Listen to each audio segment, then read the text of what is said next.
Hi from Green Road Gardens. It's Tuesday lunchtime, and this morning when I got up I decided I should really do some housework, and I have spent the entire morning faffing around and feeling more and more anxious as the morning went on. So I said, you know what, I'm just going to get out and do what brings me the joy, and that is gardening. And I think really housework can wait, and I think we all need to do the same thing. I think you need to get up in the morning and do something that brings you a little bit of pleasure in life, and then you'll be better able for tackling the less nice stuff. So take the housework for the minute. So today what I'm going to talk about is pricking out. And pricking out is moving on little seedlings like this into the next stage.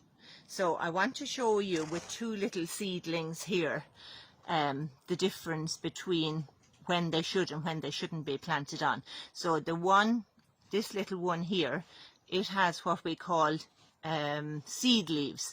So and most seed leaves look pretty similar. They're either just round or long, but they don't. So this is a tomato, and here is it at its next stage. And you see the second set of leaves, they have more of a tomato leaf shape. They're serrated.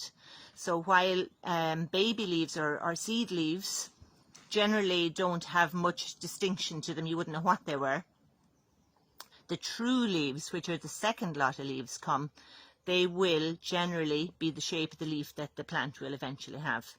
So it's the reason I show you this is that you should wait until your little seedling has true leaves before you move it on to the next stage. So I'll just look at two little pots here. So these little tomato seeds here, they're not ready yet. Neither are these, but there's one of them here that is just beginning to get its true leaves. But just wait till the true leaves are out properly, and then you can move them on. So I have a tray of lupins here. So these lupins are well ready to be picked out and moved on to the next stage.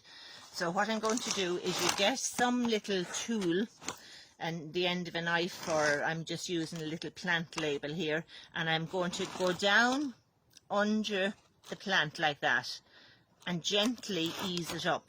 So like that. So if it'll lift up in a little group, so much better. Now in this little group that I have here, there's actually 3 little seedlings. So I'm going to gently, the whole thing is about gentle here, going to tease off some bit of the soil, but you want to try and keep as much as you can on the root ball as well. Don't ever catch the plant by its neck and rip them apart. So catch it by a leaf and just gently, do you see the way that gently came apart? I'll do the same here. So I have 3 little plants there. And the thing about catching them by the leaf as opposed to catching them by the stem here, I always liken it to the fact that would you prefer to have your arm broken or your neck broken? And I think most of you would agree that you prefer to have your arm broken. So catch it by the leaf. If the leaf breaks and falls off, not the end of the world, it'll produce another one. If you break its neck, curtains. Okay, so you get a little pot and you fill it with compost and tap it down. And it depends on the root ball that's left on the little seedling.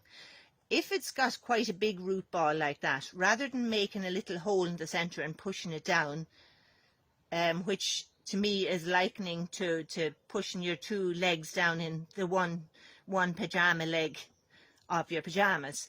So it is better, if it's only a little tiny seedling, that's okay to do that. But if it's bigger, I would throw out half of the compost, and I'd have the compost up on the side like that, so tip it over to the side like that. Then I lay the plant in like that and backfill the other side of the pot with compost. And again, just poke it in with your fingers gently but firmly and do the tweak test. So is it coming out when I pull it out with my fingers? No, it's not.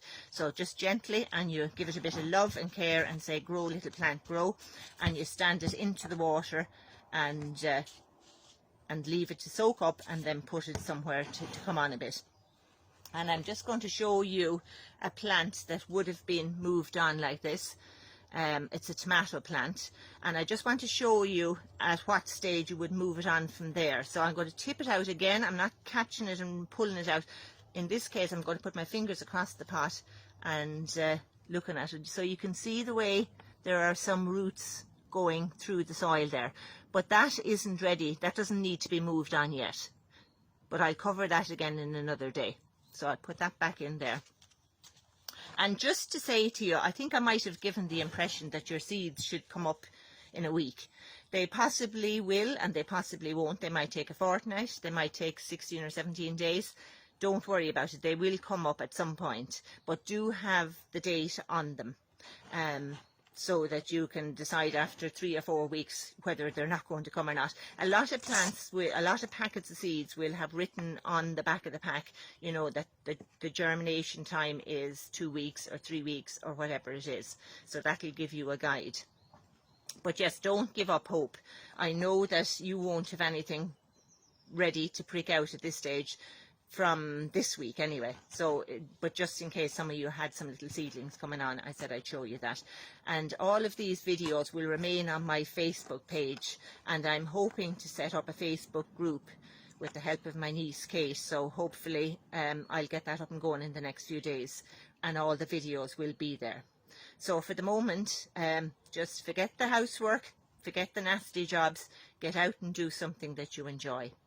And from Green Road Gardens, go green, stay clean, and get growing. Bye.